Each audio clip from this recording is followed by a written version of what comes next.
বিসমিল্লাহ ওয়াসসালাতু ওয়াসসালামু আলা রাসূলিল্লাহ আলহামদুলিল্লাহি রাব্বিল আলামিন। আমরা গতকালকে যে ক্লাস করেছিলাম যে মানুষ কি কি পদ্ধতিতে শিরকের মধ্যে লিপ্ত হয়ে যায়, এর মধ্যে আমরা শাফাআতের বিষয়টা ক্লিয়ার করেছিলাম যে একটা শাফাআত বৈধ আর একটা শাফাআত কি অবৈধ। আর মানুষ কোনো সময় আল্লাহর নৈকট্য লাভ করতে যাইয়া শিরকে লিপ্ত হয়, আর কোনো সময় শাফাআতের ধারণার ব্যাপারে শিরকে লিপ্ত হয়। আজকে আমরা পড়ব আল কায়দাতুস সালিসা ওয়ার রাবিয়া, তৃতীয় এবং চতুর্থ মূলনীতি। এইখান থেকে আমরা জানতে পারব যে অতীতের যুগ থেকে নিয়ে এখন পর্যন্ত মানুষ আরও কি কি শিরকের পদ্ধতিগুলো ছিল, ওই শিরকের ভয়াবহতা কেমন ছিল। আরও এটা জানব যে অতীতের যুগের যারা মুশরিক ছিল, ওই সকল মুশরিকদের চেয়ে বর্তমান যুগের মুশরিকরা আরও বেশি ভয়ঙ্কর, আরও বেশি বিপদের মধ্যে আছে। তাদের শিরকটা, বর্তমানের মুশরিকদের শিরকটা আগের যুগের শিরকের চেয়ে আগলাজ বেশি, অর্থাৎ বেশি কঠিন আরও। এটা কিভাবে আমরা এই পড়ার মাধ্যমে বুঝতে পারবো। তো আমরা শুরু করি, বিসমিল্লাহ। আল কায়দাতুস সালিসা, তৃতীয় মূলনীতি হচ্ছে আন্নান নাবিয়্যা সাল্লাল্লাহু আলাইহি ওয়াসাল্লাম যাহারা আলা উনাসিন মুতাফাররিকিনা ফি ইবাদাতিহিম।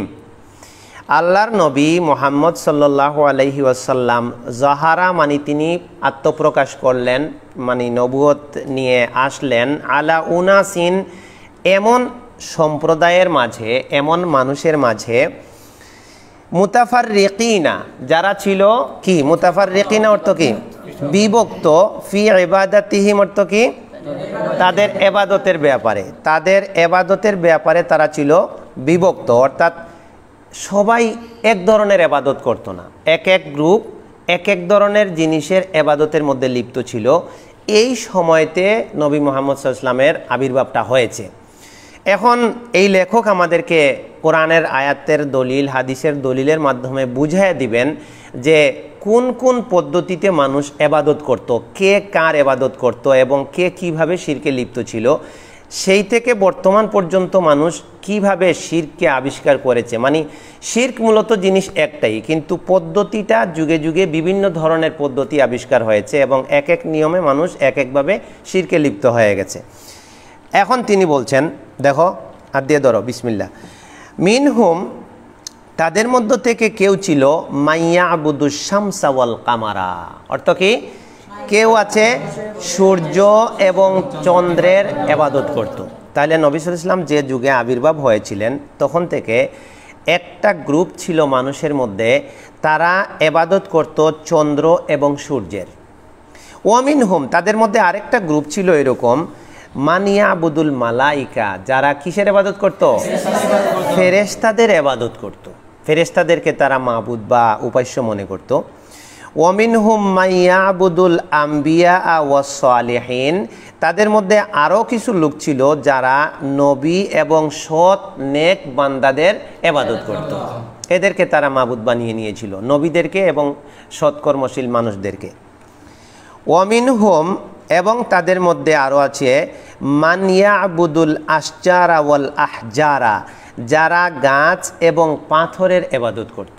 মানে গাছ এবং পাথরকে সে তার কি বানিয়েছিল, মাবুদ বা উপাস্য বানিয়েছিল। এখন দেখো তিনি বলছেন, কাতালাহুম রাসূলুল্লাহি সাল্লাল্লাহু আলাইহি ওয়াসাল্লাম ওয়ালাম ইউফাররিক বাইনাহুম।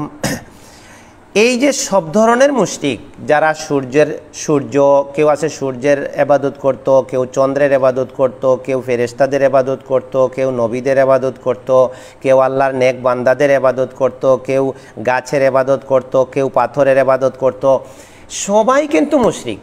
এই শিরকের ক্ষেত্রে আল্লাহর নবী সাল্লাল্লাহু আলাইহি ওয়াসাল্লাম কোনো পার্থক্য করেননি, বরং সকলের বিরুদ্ধে তিনি যুদ্ধ করেছেন। তিনি বলছেন যে ওয়ালাম ইউফাররিক বাইনাহুম, তিনি সকলের সাথে কাতালা যুদ্ধ করেছেন। ওয়ালাম ইউফাররিক বাইনাহুম, তিনি বললেনই যে না, ওই গাছের এবাদত যারা করে ওদের সাথে যুদ্ধ করব, আর নবী আর নেক বান্দাদের যারা এবাদত করে ওদের সাথে যুদ্ধ করব না, এরকম করেননি। সবাই মুশরিক, সবার সাথে তিনি যুদ্ধ করেছেন।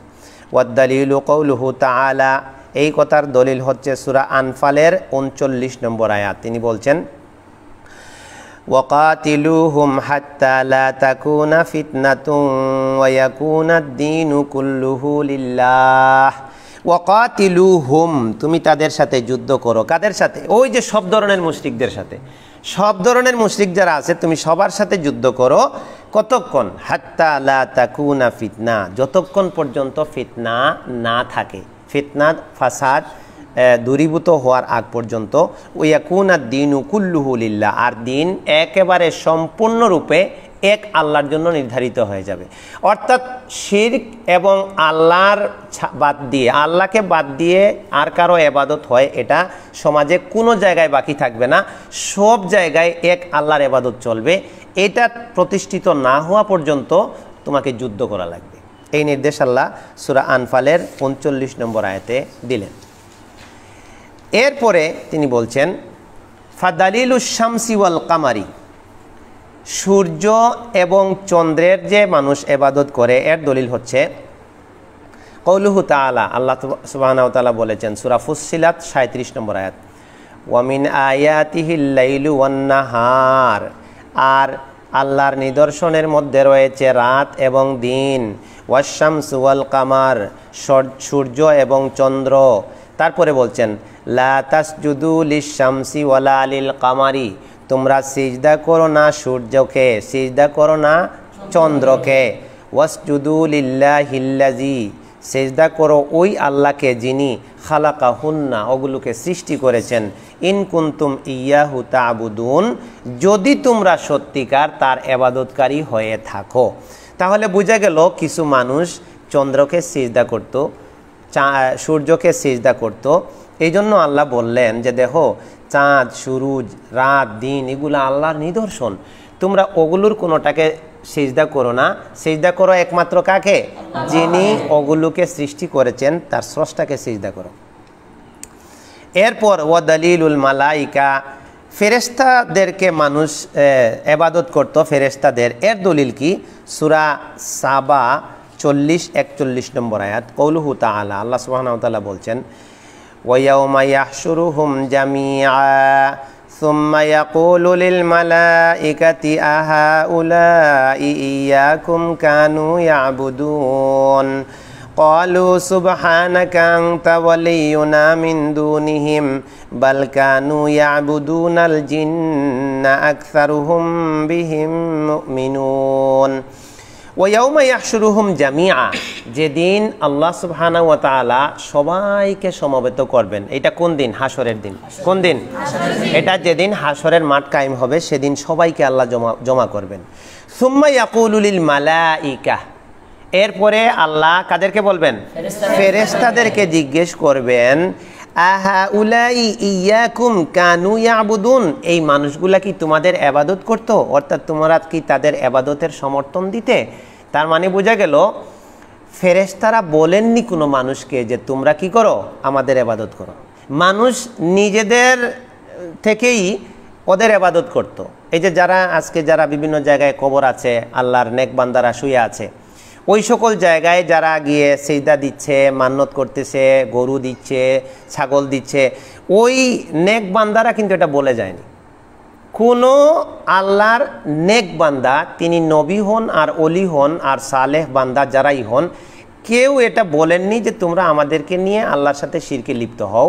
তারা আরও উল্টা কথা বলেছেন। কিন্তু মানুষ তাদের নিজেদের ভুল বুঝাবুঝির কারণে বেশি বুঝতে যাইয়া, বেশি সম্মান দেখাইতে যাইয়া এদেরকে নিয়ে নবী, রাসূল এবং সৎ বান্দাদের নিয়ে শিরকে লিপ্ত হয়ে গেছে। এই ফেরেশতাদের ক্ষেত্রেও তারা এরকম করেছে যে ফেরেশতাদের ইবাদত তারা শুরু করে দিয়েছিল। তখন আল্লাহ হাসরের মাঠে ফেরেশতাদেরকে বলবেন যে তোমরা কি এদের ইবাদতের ব্যাপারে জানতে? এরা কি তোমাদের ইবাদত করত? তারা কি বলবে? ক্বালু সুবহানাক, তারা বলবে আল্লাহ তুমি পবিত্র। এই ধরনের কাজ আমরা করতে পারি না যে আমরা তাদেরকে কি করব? আমাদের ইবাদতের জন্য নির্দেশ দিব। সুবহানাকা, তুমি পবিত্র। আনতা ওয়ালিয়ুনা মিন দুনিহিম, আপনি হলেন আমাদের অভিভাবক এদের বাদ দিয়ে। তো তারা কি করত? বাল কানু ইয়াবুদুনাল জিন্না আকসারুহুম বিহিম মুমিনুন, এরা তো জিনেরও ইবাদত করত এবং জিনদের প্রতি তাদের বিশ্বাস ছিল। তাহলে এই মানুষগুলো ফেরেশতাদের ইবাদত করেছে, জিনের ইবাদত করেছে তারা নিজেরা, ফেরেশতারা তাদেরকে এই কাজের নির্দেশ দেয়নি। ওয়া দলিলুল আম্বিয়া, মানুষ যে নবীদেরও ইবাদত করেছে, নবীদের ইবাদত করে তারা শিরকে লিপ্ত হয়েছে, এর দলিল হচ্ছে সূরা মায়েদার 116 নম্বর আয়াত। ওয়াইদ ক্বালাল্লাহু ইয়া ঈসা ইবনে মারইয়াম আআনতা কুলতা লিন-নাসি ইত্তাখিযুনি ওয়া উম্মিয়া ইলাহাইনি মিন দুনিল্লাহ ক্বালা সুবহানাকা মা ইয়াকুনু লি আন আকুলা মা লাইসা লি বিহাক্ক। ওয়াইদ ক্বালাল্লাহু, আর যখন বলবেন আল্লাহ, কে বলবেন? আল্লাহ বলবেন, ইয়া ঈসা ইবনে মারইয়াম, হে ঈসা ইবনে মারইয়াম, আআনতা কুলতা লিন-নাস, তুমি কি মানুষকে এই কথা বলেছিলে, ইত্তাখিযুনি ওয়া উম্মিয়া ইলাহাইনি মিন দুনিল্লাহ, যে তোমরা আমাকে আর আমার মাকে আল্লাহকে বাদ দিয়ে দুইজন ইলাহ বানিয়ে নেও, দুইজন উপাস্য বানিয়ে নেও, অর্থাৎ তোমরা এদের ইবাদত করো, উপাসনা করো, এই কথা কি তুমি কি মানুষকে বলেছিলে? ক্বালা, তিনি বলবেন, সুবহানাকা, হে আল্লাহ, আমি আপনার পবিত্রতা বর্ণনা করছি, মা ইয়াকুনু লি আন আকুলা মা লাইসা লি বিহাক্কিন, আমি এমন কথা তো বলতেই পারি না, এটা আমার জন্য মানাই না, যে কথা বলা আমার জন্য সমীচীন নয়। তাইলে বোঝা গেল আমার সাথে, আমাকে কেন্দ্র করে, আমার মাকে কেন্দ্র করে মানুষ আপনার সাথে শিরক করবে, এই কথা তো আমি বলতেই পারি না, এটা বলা আমার জন্য মানাই না। তাহলে বোঝা গেল নবী এই আদেশ তাদেরকে দেননি, তারপরেও ঈসা আলাইহিস সালামকে নিয়ে মানুষ বিভ্রান্তে লিপ্ত হয়েছে, তাকে কেন্দ্র করে মানুষ শিরকে লিপ্ত হয়েছে। এবার দেখো, ওয়া দলিলুস সালিহিন, মানুষ যে নেক বান্দাদেরকে নিয়ে শিরকে লিপ্ত হয়ে যায়, এই যুগ যুগ ধরে কিন্তু এগুলো চলে আসছে, এখনও আছে। এই যে দলিলুস সালিহিন, যেটা নবী রাসূল এখন নাই, কিন্তু এখন তো সালেহের নেক বান্দারা আছে, এই নেক বান্দাদেরকে আমাদের দেশে পীর ওলিয়া উলিয়া বলা হয়। তো পীর ওলিয়া উলিয়া এই ধরনের শব্দ ব্যবহার করে মানুষ কি করছে, এক ধরনের যারা আছে যারা হক নয়, দিনের উপরে নয়, তারা এই ধরনের একটা প্রসেস তৈরি করে অনেক মানুষকে তাদের আয়ত্তে নিয়ে, তারা আয়ত্তে নিয়ে ওই লোকগুলির মাধ্যমে তারা এবাদত নিচ্ছে, ওই লোকগুলি তাদের এবাদত করে। তোমরা দেখবা আরও যখন তোমরা গাটাগাটি করবা, বর্তমানের অবস্থা দেখবা, তখন বিভিন্ন জায়গায় দেখবা যে একজন মুরিদ তার পীর সাহেবের সামনে গিয়ে মাথা নোয়ায় দিচ্ছে, তারপরে সিজদা করতেছে।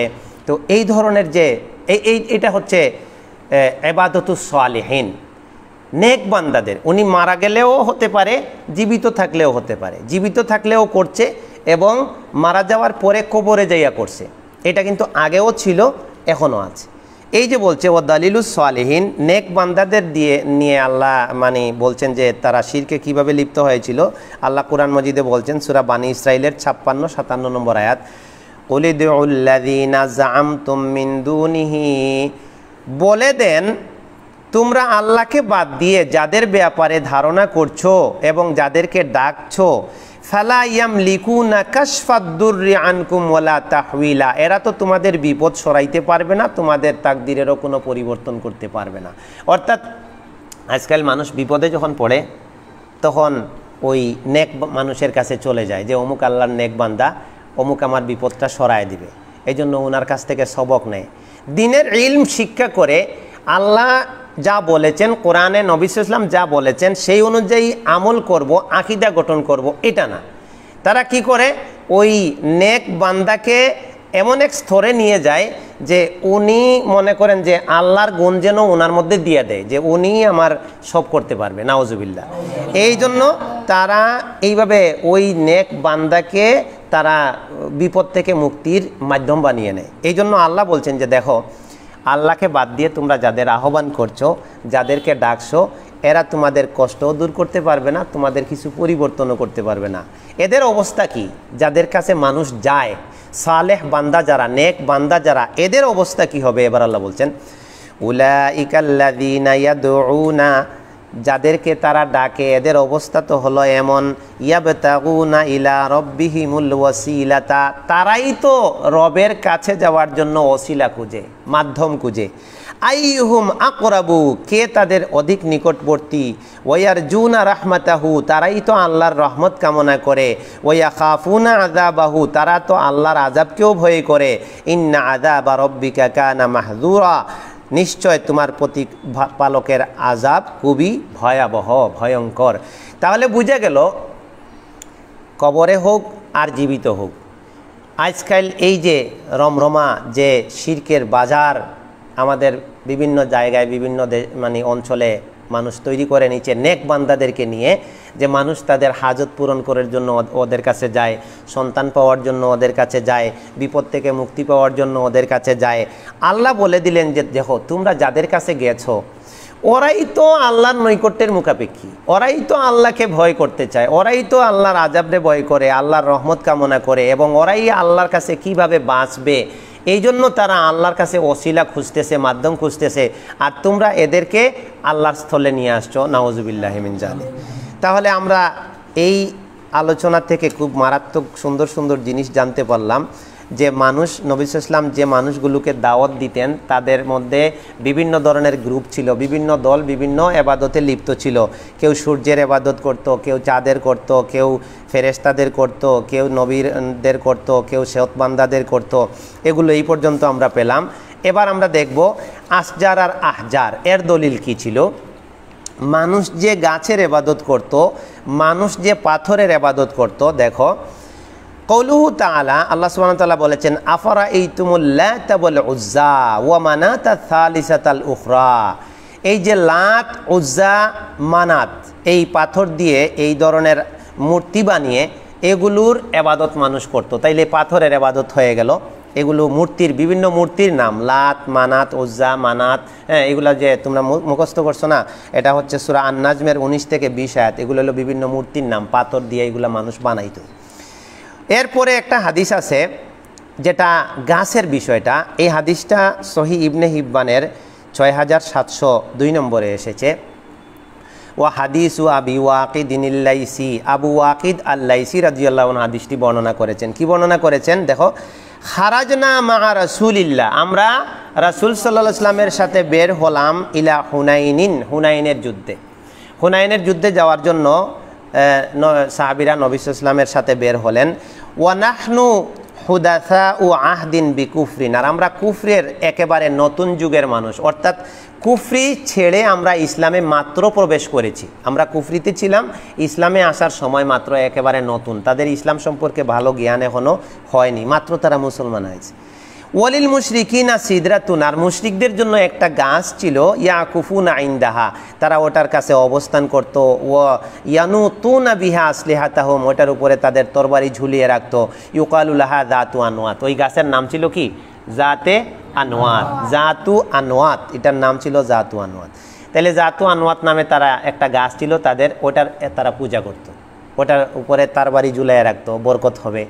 ওই যে দেখো না বিভিন্ন মাজারে মানুষ বরকতের জন্য যায়, ওখানে গিয়ে একটু নামাজ পড়ে, একটু মান্নত করে, ব্যবসায় বরকত হবে, সন্তানে বরকত হবে, পরিবারে বরকত হবে, ওই একই সিস্টেম চলতেছে। এখনও বিভিন্ন জিনিস, গাছ ছাড়াও বিভিন্ন জায়গাকে মানুষ বেহুদা নির্ধারণ করে রেখে দিয়েছে, ওখানে গেলে বরকত হবে। এমনকি আমাদের দেশ থেকে বা বিভিন্ন দেশ থেকে, বিশেষ করে বাংলাদেশ, ভারত, পাকিস্তানের মানুষ যখন মক্কায় যায় বা সৌদি আরব হজ উমরা করতে যায়, তখন তারা ওই যে বিভিন্ন স্পটগুলো আছে দর্শনীয়, যেমন ওই যে আরাফার মাঠে আল্লাহ নবী পাহাড়ে উঠে ভাষণ দিলেন না, ওইখানে একটা জায়গা আছে স্পট। তারপরে জাবালের নূর, যেখানে আল্লাহ নবী ওহী পেয়েছিলেন, গারে হেরা যেটাকে বলা হয়, ওই সকল জায়গায়ও গিয়ে মানুষ কি করে, এই মাটি আনা শুরু করে, ওই সকল জায়গায় গিয়ে সিজদা দেওয়া শুরু করে এবং ওটারে বিশেষ ফজিলত মনে করে। অথচ ওখানে আরবিতে, ইংরেজিতে, উর্দুতে লেখা আছে যে এই জায়গাগুলোতে নবী পদার্পণ করেছেন, এটা ঠিক আছে, কিন্তু এই জায়গায় সিজদা করতে হবে, এই জায়গায় ইবাদত করলে বিশেষ সওয়াব হবে, এই জায়গার মাটি নিয়ে কোনো কিছু করলে বরকত হবে, এর কোনো লাম ইয়াসিহ আনিন নবী সাল্লাল্লাহু আলাইহি ওয়াসাল্লাম, লাম ইয়াসবুত আনিন নবী সাল্লাল্লাহু আলাইহি ওয়াসাল্লাম, নবী সাল্লাল্লাহু আলাইহি ওয়াসাল্লাম থেকে এই ধরনের কোনো কথা প্রমাণিত নয়, এগুলা দলিল নয়, এগুলা থেকে তোমরা মুক্ত থাকো। ওই দেশের মানুষ কিন্তু এগুলা করে না। কিন্তু আমাদের দেশের মানুষ তো ওই যে ভক্ত বেশি, তো মানে এই ধরনের বিভিন্ন ধরনের অলিয়া উলিয়াদের তারা ইয়ে করতে করতে বেশি সুহবত পাইয়া, বেশি ভক্তি দেখাইতে যাইয়া ওই অভ্যাসটা ওই দেশে গেলেও ছাড়তে পারে না। এই জন্য দেখা যায় যে ওখানে যাইয়া আপনার নামাজ পড়তে চায়, ওইখানে যাইয়া মাটি নিতে চায়, ওইখানে সুমা দিতে চায়, অথচ এর কোনো দলিল নেই। এই জিনিসগুলো যুগ যুগ ধরে চলে আসছে। তো এরপরে কি হলো দেখো, তারা যাচ্ছিল, একটা গাছ পাইল, তো গাছ পাইয়া বলল ফামারার না বেসিদরাতিন কুলনা ফামারার না বেসিদরাতিন, আমরা একটা গাছ পাইলাম। ওই যে হুনাইনের যুদ্ধে যাওয়ার সময় সাহাবীরা একটা গাছ, ওই যে নতুন যে যারা মুসলমান হয়েছিল তারা বলল ফাকুলনা, তারা বলল ইয়া রাসূলুল্লাহ, আল্লাহ রাসূল ইজা আল্লানা যাতা আনওয়াতিন কামা লাহুম যাতু আনওয়াতিন, ওই যে ওরা একটা গাছের পূজা করে, আপনিও একটা কাজ করেন, আমাদের একটা গাছ নির্ধারণ করে দেন, ওই গাছের ইবাদত করব, পূজা করব আমরা। এই কথা শুনে নবী সাল্লাল্লাহু আলাইহি ওয়াসাল্লাম কি বললেন, ফাকালা রাসূলুল্লাহ, রাসূল সাল্লাল্লাহু আলাইহি সাল্লাম বললেন আল্লাহু আকবার, আল্লাহর বড়ত্ব ঘোষণা করলেন। আশ্চর্য হয়ে গেলেন যে তোমরা কি কথাটা বললে, ইন্নাহা সুনানুন, এটা তো তোমরা ওই আগের যুগের কথা রিপ্লাই করলে।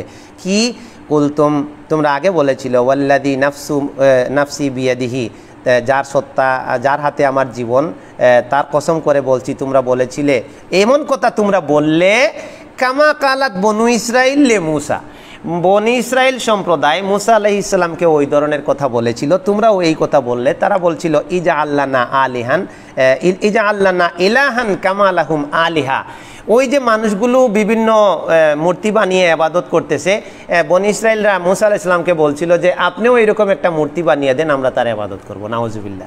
তো তোমরা ওই ধরনের কথা বললে যে এরা গাছের পূজা করতেছে, এখন আমাকে বলতেছ তোরা যে আমাদের জন্য গাছ নির্ধারণ করে দেন, আমরা গাছের পূজা করব, নাউজুবিল্লাহ।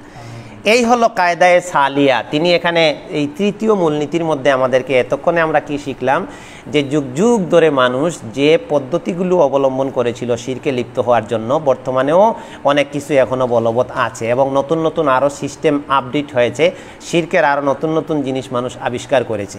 তাহলে আমরা এখন পর্যন্ত যা জানলাম, যে মানুষ চাঁদের এবাদত করেছে, সূর্যের এবাদত করেছে, গাছের করেছে, নবী রাসূলদের করেছে, হ্যাঁ, নেক বান্দাদের করেছে, ফেরেশতাদের করেছে।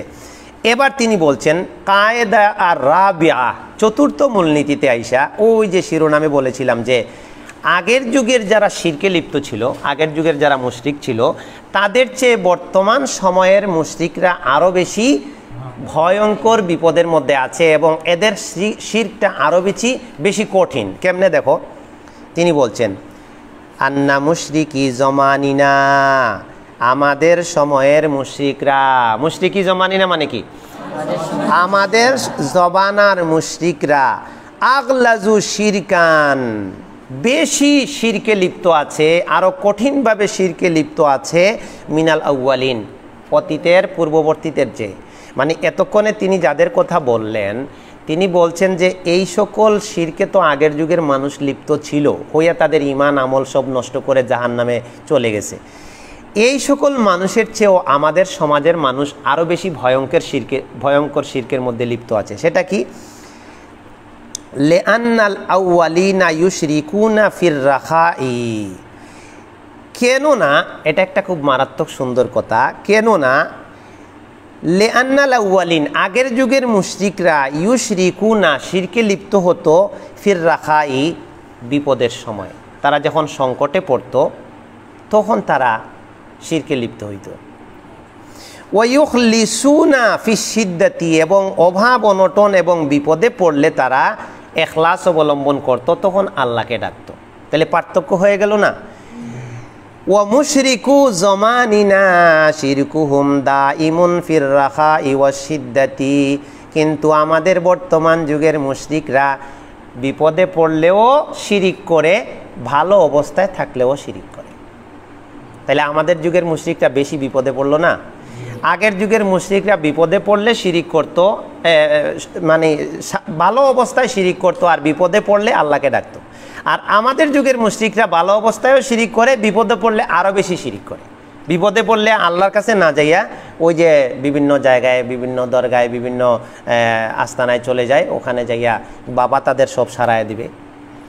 এই যে তিনি বলছেন, দেখো দলিল কি, উনি তো দলিল ছাড়া লেখেন না। তিনি সূরা আনকাবুত আনছেন 65 নম্বর আয়াত। কোন সূরা কত আয়াত? সূরা আল আনকাবুতের 65 আয়াত। ওয়াদ দালিলু কওলুহু তাআলা, আল্লাহ তাআলার কথা, ফাইদা রাকিবু ফিল ফুলকি দাউল্লাহা মুখলিসিনা লাহুদ্দিন ফালাম্মা নাজ্জাহুম ইলাল বাররি ইযা হুম ইউশরিকুন। ওই যে আরবের ওই সময়ে, মানে এখন তো যত প্লেন আছে, বাস আছে, ওগুলো আগে বাহন ছিল না। বেশিরভাগ মালামাল বহন করার ক্ষেত্রে জাহাজই ছিল একটা বড় মাধ্যম, আর উট ছিল। তো সমুদ্র পথে যখন মুশরিকরা ভ্রমণ করত, তখন মাঝে মাঝে তারা বিপদে পড়ে যেত। মাউজুন, ঢেউ, সমুদ্রের ঢেউ যখন তাদেরকে ধরতো, ঘূর্ণিঝড়, বায়ু, বাতাস যখন বইতো, তখন তারা ভয় পেত, আহারে এখন না জানি নৌকা ডুবে যায় কিনা, জাহাজ ডুবে আমরা মারা যাই কিনা। এই যে আল্লাহ বলছেন ফাইদা রাকিবু ফিল ফুলকি, যখন তারা নৌযানে আরোহণ করে এবং বিপদ দেখতে পায়, তখন তারা দাউল্লাহ মুখলিসিনা লাহুদ্দিন, একেবারে খালিসভাবে আল্লাহর কাছে দোয়া করে। কার কাছে দোয়া করে? আল্লাহর কাছে দোয়া করে, আল্লাহ তুমি যদি এই বিপদ থেকে না বাঁচাও, কেউ বাঁচাইতে পারবে না। ওরাও জানে যে আমরা যে সকল গাছ, মূর্তি, পাথর এগুলার ইবাদত করি, এই সমুদ্রে যে বিপদে পড়ছি, এই বিপদ থেকে কেউ এগুলি বাঁচাইতে পারবে না, একমাত্র আল্লাহই বাঁচাইতে পারবে। এরপরে কি হয়? ফালাম্মা নাজ্জাহুম ইলাল বাররি, যখন তারা স্থলে চলে আসে, ইযা হুম ইউশরিকুন, মানে বিপদ কেটে গেছে, ওই সময় আল্লাহরে ডাকছে, ওই সময় কিন্তু শিরিক করে নাই। এখন স্থলে চলে আসছে, বিপদ কেটে গেছে, তখন তারা আবার ওই যে তাদের মূর্তি, দেবদেবী ওগুলোর পূজা করত, তখন তারা শিরকে লিপ্ত হয়ে যেত। তাহলে বোঝা গেল আগের যুগের মুশরিকরা স্বাভাবিক অবস্থায় শিরিক করত, কিন্তু বিপদে পড়লে আল্লাহকে ডাকতো, তখন মূর্তির কাছে যাইতো না। আর বর্তমান যুগের মুশরিকরা এমনি তো শিরিক করেই, আর বিপদে পড়লে, মুসিবতে পড়লে আরও বেশি শিরিক করে, তখন ওই যে তাবিজের কাছে চলে যাবে, তখন ওই যে ইয়েতে আপনার বিভিন্ন দরগায় মান্নত করবে, বিভিন্ন জায়গায় নেক বান্দাদের কবর যেখানে আছে, ওখানে গরু মান্নত করবে, ছাগল মান্নত করবে, ওখানে যাইয়া সিজদা দিবে, ওখান থেকে বরকত হাসিল করবে। আর কিছু বন্ডরা যেখানে বিভিন্ন জায়গায় বৈশা থাকে, ওদের কাছ থেকে টাকা নিবে, বিভিন্ন ধরনের সুতা নিবে, শামুক নিবে, ওগুলো আবার ওরা পরে দেয়। ওরা গাঞ্জা খায়, নামাজ নাই, রোজা নাই, কিচ্ছু নাই, দিন মানে না, সারাদিন প্রস্রাব করে আপনার ইস্তিনজা করে কিনা তাও ঠিক নাই, ওরা আবার এই যে ফু দিবে, যার ফু করবে, আর এরা ভালো হয়ে যাবে। কি যে খারাপ আকিদা মানুষের, কত খারাপ আকিদা। এই যে বিভিন্ন জায়গায় দেবে লাল সুতা, সাদা সুতা, এগুলোর সাথে আবার কোড়া বান্দা, এগুলো আনে রোগ মুক্তির জন্য। এই জন্য উনি এই কথাটা বললেন যে মুশরিকি আন্না মুশরিকি জামানিনা আগলাজু শিরকান মিনাল আউয়ালিন, পূর্ব যুগের মুশরিকদের চেয়ে আমাদের যুগের মুশরিকরা বেশি শিরকে লিপ্ত, বেশি ভয়ঙ্কর। কেন? আগের যুগের মানুষ স্বাভাবিকভাবে শিরিক করত, বিপদে পড়লে শিরিক বাদ দিয়া আল্লাহরে ডাকত। আর আমাদের যুগের মানুষ বিপদে পড়লে স্বাভাবিকভাবে তো শিরিক করে, বিপদে পড়লে আরও বেশি শিরিক করে। আল্লাহ হেফাজত করুন। আমরা এই পাঠ থেকে গুরুত্বপূর্ণ কিছু বিষয় জানলাম। এবার সামনে আসবে উসুলুস সালাসা, এটা আরও খুব গুরুত্বপূর্ণ বিষয়। উসুলুস সালাসা, এই যে দেখো, এই যে পাঠগুলা, এই যে যারা এই কাজগুলি করে, বিভিন্ন জায়গায় আস্তানা বানাইয়া, এই যে সালেহিনদেরকে কেন্দ্র করে আমাদের দেশে কিন্তু বেশি শিরিক করে মানুষ। আমাদের দেশে মানুষ চাঁদের এবাদত করে, সূর্যের এবাদত করে, এরকম কম আছে, হ্যাঁ, পাথরের এবাদত করে কম আছে। কিন্তু সালেহিনদের যে এবাদত করে যে শিরকে লিপ্ত হওয়া, এটা অহরহ আছে। কেমন আছে? বিভিন্ন জায়গায় আছে।